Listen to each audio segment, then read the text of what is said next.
had the whole day off, and it was cold and wet outside since it had been raining on and off. I stayed in, played video games, and went about my day as usual. By 5 p.m., the rain had picked up, and there was some lightning in the distance. I made dinner and decided to watch a horror movie, thinking the storm outside would add to the vibe. I turned off the lights and spent the next 2 hours on the couch. The storm got worse. Heavy rain, strong winds, and bright lightning strikes. Still, there were no power outages.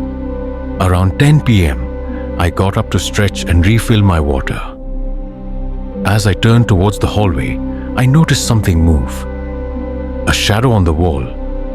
It was quick, just a split second, too fast to be sure of what I saw. I froze, then walked over to check, but the hallway was empty. Maybe it was just lightning reflecting off something. Or maybe I was on edge from the horror movie. I shook it off and continued with my night. I refilled my water and checked the storm outside. The rain was flooding the roads, and the trees swayed violently in the wind. We rarely got storms like this, so it was always interesting when we did.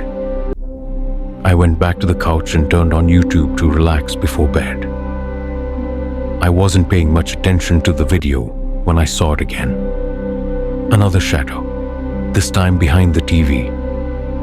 It was like someone peeking from the corner. My heart pounded as I whipped my head around. Nothing was there. I stood up and checked the living room entrance, looking around carefully. Still nothing. I told myself I was just tired, maybe imagining things, but a small part of me felt uneasy. I stayed on the couch for another 15 minutes before deciding to head to bed.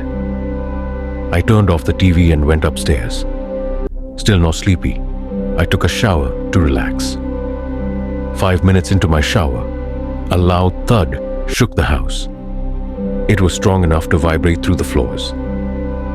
My body tensed up as I turned off the water and quickly got dressed. The house was silent, too silent. I slowly stepped into the hallway and made my way downstairs. Walking through the living room and into the kitchen, my breath caught in my throat.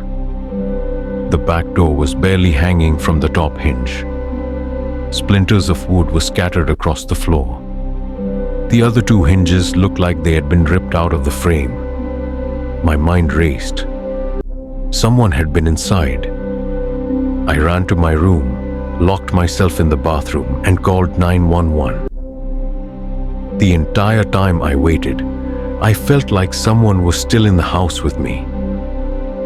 But when the police arrived, we realized something even more disturbing. The door wasn't broken from the outside. It had been forced open from inside, as if someone had left in a rage. That meant someone had been inside my house the whole night.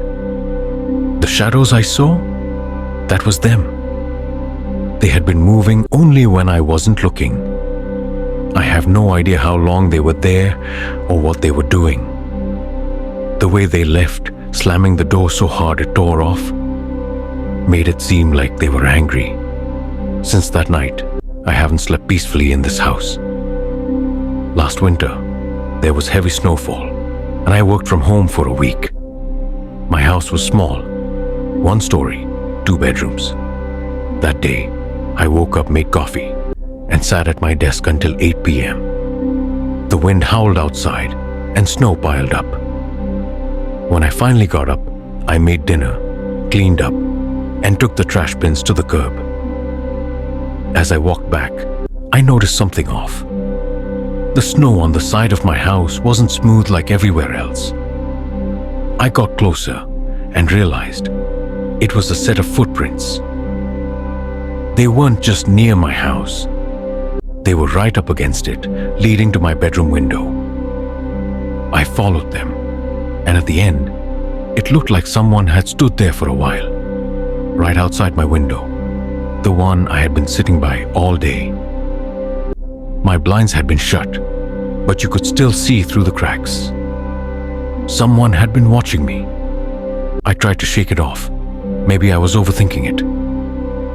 I went inside, warmed up, and went to bed. Before sleeping, I checked outside again. The snow had covered the footprints, and no new ones had appeared. I felt relieved, locked the window, triple-checked it, and went to sleep. The next morning, the first thing I did was check the window. My heart nearly stopped. There were fresh footprints in the same spot. Someone had come back. I threw on my jacket and rushed outside. The prints were just like before, leading up to my window and stopping. I looked around, but the rest of the snow was untouched. There were no other tracks. Someone had been there, but where did they go? I called the non-emergency police number to report it. I knew they couldn't do much, but at least if something happened, they'd have a record of it. The day passed, and by 8 p.m. I finished work. I checked outside.